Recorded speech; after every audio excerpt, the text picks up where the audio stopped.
Well, let's talk about two teams that are indeed eligible for the conference championship game. I don't know if I'd go as far as to call them contenders, however.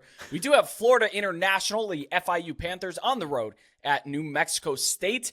The home team Aggies are 6.5-point home favorites, and it carries an over-under of 48.5 points. This game kicks off on Wednesday at 8 p.m. Eastern on CBS Sports Network. The total has come crashing down. It opened up at 51. I think it maybe touched 51.5, but it has been a one-way affair after that. New Mexico State, they run the second slowest pace among non-service academy schools. That is 30 seconds a play. Kelly, they're taking forever to get the ball snapped off and running fewer plays per game. FIU, they're about FBS average in play, in pace, pardon me. They're fairly decent on defense, so I do understand where this movement comes from. And to be honest, if it didn't move off its spot of 51, I'd probably be betting it myself because 51 is the second most frequent occurrence in point totals in the last 5 years in college football. This is also going to be a ground battle from both of the teams. Each of them are top 36 nationally in rush rate, so they do prefer the ground game over the passing game. For FIU, that's a little bit more apparent as to why, but I will get to that here in a minute. Like I said, I lean the under. I'd probably still lean the under, although 2.5 points off the opening mark is a little tough for me here. If we're talking about FIU, they won outright in Las Cruces last year. That is back-to-back trips to New Mexico here as 2 touchdown underdogs. That was the pre-Diego Pavia breakout. After that, he started to go on a tear. This year, Pavia's continued that tear. I think he's still a gunslinger. 11.1 yards per attempt. The last 2 games, he's thrown 4 touchdowns, no interceptions, and only 1 turnover-worthy throw. That's against Hawaii and New Mexico. So could have better competition, but FIU, I don't think, is a huge step up from either of these teams here. And he's also a solid rusher. We know that. 4.45 yards after contact average is actually third most nationally among quarterbacks. But, Kelly, he has no rushing touchdowns. He's the only quarterback in the top 32 in yards after contact without a touchdown. FIU just came off a game in which they allowed 364 yards on the ground to Liberty. Talk about a mashing on the ground there. Not great. They also allowed 251 yards on the ground to North Texas a few weeks ago, too. So this is a team that's not putting up a lot of resistance in the ground game. And because of that, opposing offenses, rush more than 54% on these guys. So it's clear what the game plan is to beat FIU. One that Louisiana Tech failed to take advantage of the first week. And then after that, people are like, oh, okay, we'll just line it up, push them off the ball, and get our rushing yards here. They also do allow rushing yards to athletic quarterbacks. Pavia, I think he has an opportunity to pick up some yards on the ground.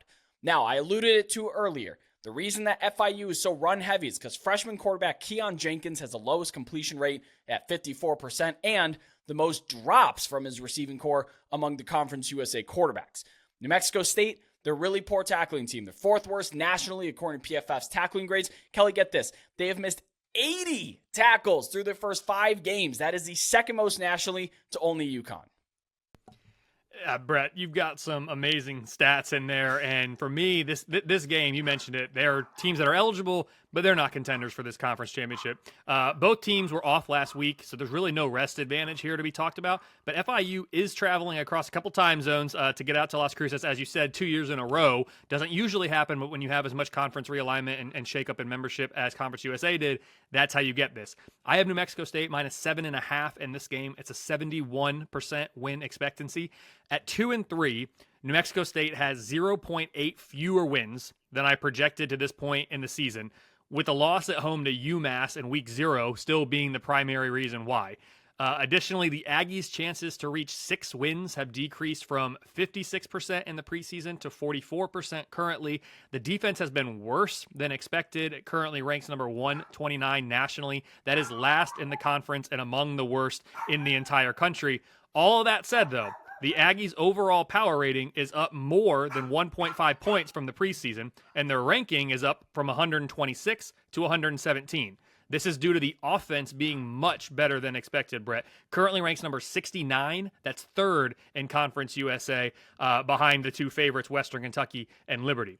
For FIU, they're 3-2. That's 1.5 more wins than I projected through 5 weeks. It's number 9 nationally on my list of overachievers, that plus 1.5 differential. Upset wins over North Texas at home and on the road at UConn are the 2 primary reasons why. But either way, the Panthers have spent 1 week at the bottom of my power ratings already. That's number 133 out of 133.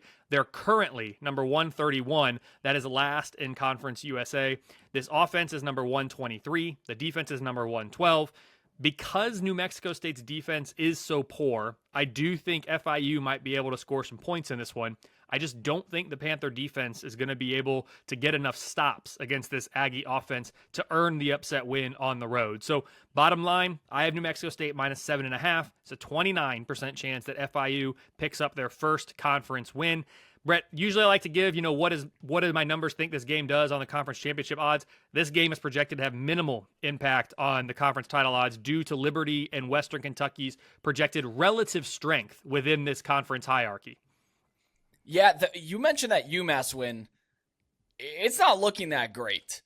Allowing 28 points in the fourth quarter. I know it was a 48 total combined score in fourth quarter, which was fun.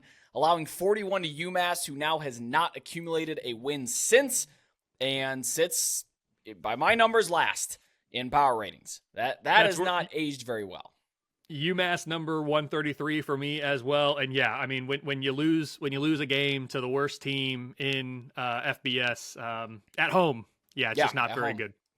Yeah, the market favored New Mexico State early. That did jump up from about minus 5.5 at open. My only lean would be to the under, like I said, slow pace, run heavy. FIU is inefficient on the ground. They're 114th in rushing success rate. And I think has a good enough defense to keep New Mexico State within reason. I'm not going to say shut down. I'm not going to say stop, but to keep them within reason, of course. I'm going to take a peek at Diego Pavia's rush yards when that's offered, if that's offered. My goodness, we're here on Tuesday at recording Tuesday night, and I still don't see any props up for that. Really, anything under 40, I think, or so would be a play to the over for me. That might be wishful thinking. But yeah, Pavia over rushing yards potentially, and under that point total, even though it's dipped.